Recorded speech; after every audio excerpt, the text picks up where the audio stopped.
I'm 62 years old and about 14 months into living in the Philippines with my 26-year-old Filipina wife. I started secretly learning her language. Not because I had some burning desire for cultural immersion.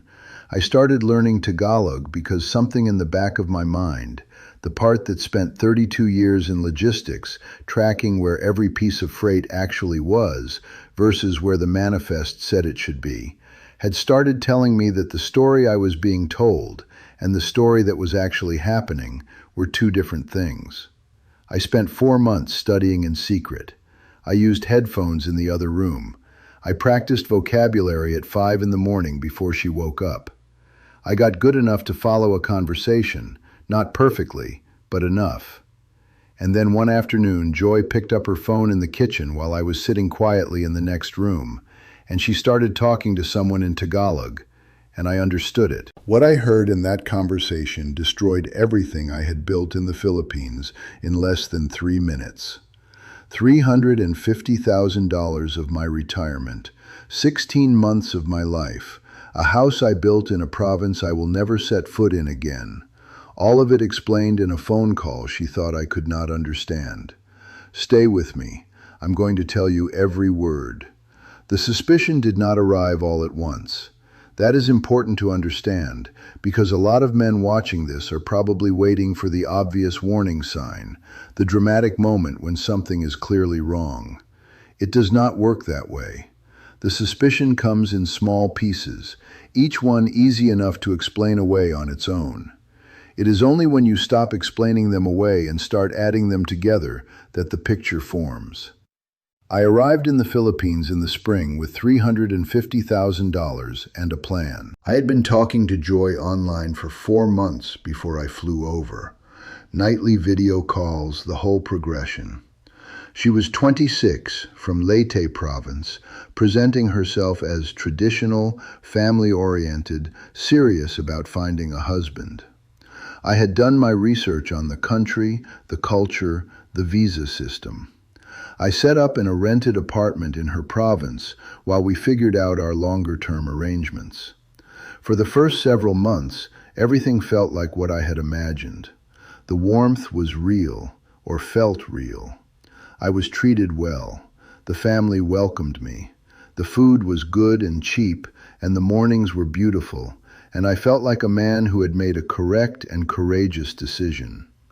The small pieces started accumulating around month 5. Joy would leave the room to take phone calls. Not every call, some she took right next to me. But certain calls, she would stand up and walk to the other room or step outside. And when she came back, she would be slightly different. Not obviously different, just a degree less present, a degree more distracted, as if some part of her attention had gone somewhere else and not fully returned. I told myself she was dealing with family things she did not want to involve me in. I told myself Filipinos were private about certain matters. I kept a note on my phone, one line at a time, of the small things that did not add up. The note had 11 entries by month 8. The calls she took privately. The time I saw a contact name on her phone screen, not a female name, before she turned the screen away. The night she came home at 10:30 when she had said she would be back by 7, and her explanation was slightly different between the first time she told it and the second. The way the family emergencies always came with a very specific dollar amount, never a range. You don't call someone at 3 in the morning and say, the hospital needs exactly 18,000 pesos, unless someone has thought about that number in advance. I looked at my list and I thought, there is a logistics problem here. The manifest doesn't match the freight, and I needed a way to read the manifest directly. The decision to learn Tagalog came on a Tuesday evening in month 9. Joy was in the kitchen on the phone, speaking in Tagalog, laughing at something. I understood none of it. I had been in this country for 9 months and I understood perhaps 30 words of the local language. Because Joy had always insisted on speaking English with me, had always translated for me in social situations, had always, I saw it clearly for the first time in that moment, maintained complete control over every linguistic interaction I had in the Philippines. I was a man living in a country where I could not read a single conversation around me without her permission. I downloaded a Tagalog learning application that night after she went to sleep. I want to be honest about how the learning went because I think the process matters. The first 6 weeks were humbling. Tagalog has structures that do not map to English in any intuitive way. The vocabulary is genuinely foreign. I was 61 years old, learning a language for the first time since high school Spanish, and I was doing it in 30-minute sessions at 5 in the morning with my headphones in while Joy slept. I made a vocabulary notebook. I found Tagalog lesson videos and played them on my laptop with the screen angled away from the doorway. I found a retired American expat in an online forum who had been in the Philippines for 12 years, fluent in Tagalog, and I paid him $60 a week for 2 hours of private online tutoring. I told Joy I had joined a chess club online. She never questioned it.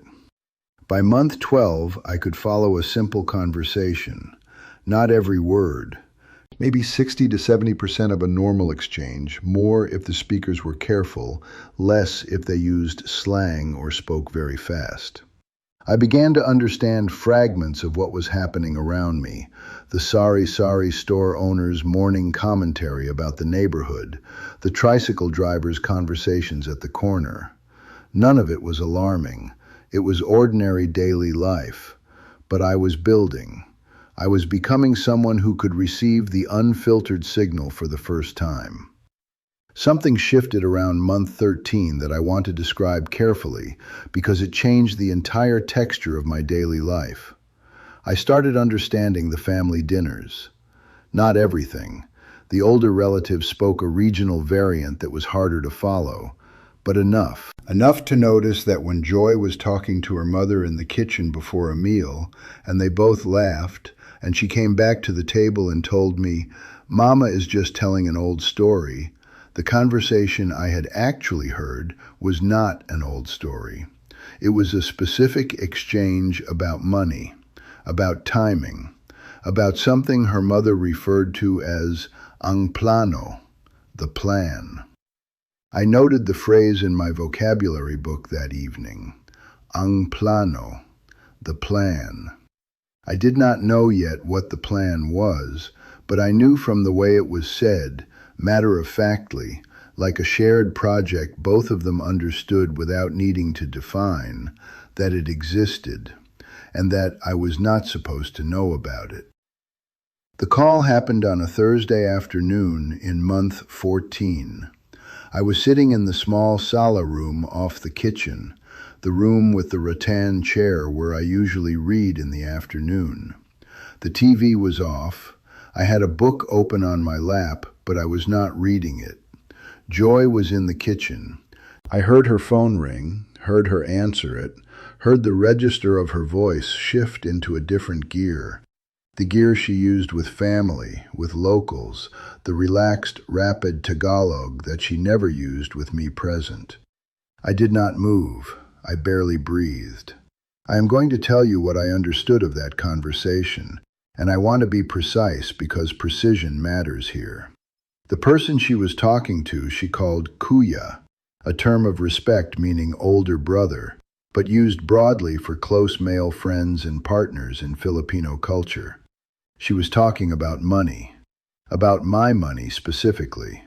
She used the word pera, money, multiple times paired with niya, his money. She said in a sentence I have replayed in my memory so many times that it is now cleaner and clearer than my own name. Hindi niya alam. He does not know. She said it lightly, easily, the way you say something so obvious it barely needs saying. He does not know. Then she laughed. Not a polite laugh, a real one. Genuine, unguarded, the laugh of a person sharing a private joke with someone they trust completely. Then she said the word tanga. I had learned that word in week 3 of my studies. It means fool, stupid. She said it affectionately, almost warmly, the way you'd describe a harmless, manageable inconvenience, the way you'd describe a pet who keeps walking into the same glass door.